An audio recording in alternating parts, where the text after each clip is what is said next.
আজ সূর্যোদয় থেকে সূর্যাস্ত পর্যন্ত আরাফাতের ময়দানে সেলাইবিহীন শুভ্র কাপড়ে সারা বিশ্ব থেকে সমবেত মুসলমানরা হাজির হয়েছেন আল্লাহর দরবারে।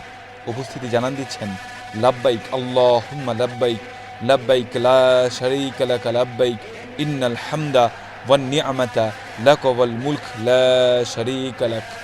যে শব্দে এখন মুখরিত পবিত্র নগরী। এদিন অত্যন্ত বিনয়ী ও তাকওয়ার সঙ্গে আল্লাহর কাছে দোয়া করেন হাজিরা।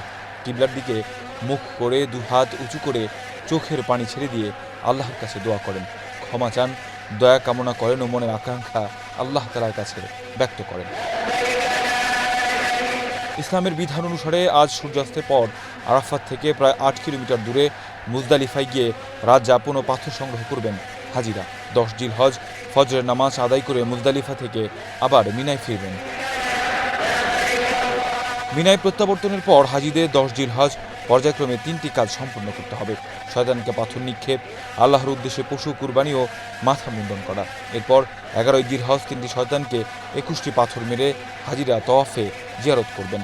তওয়াফে জিয়ারতের মাধ্যমে হজের সবকটি ফরজ কাজ সম্পন্ন হবে। কাউসার আহমেদ, এশিয়ান টেলিভিশন।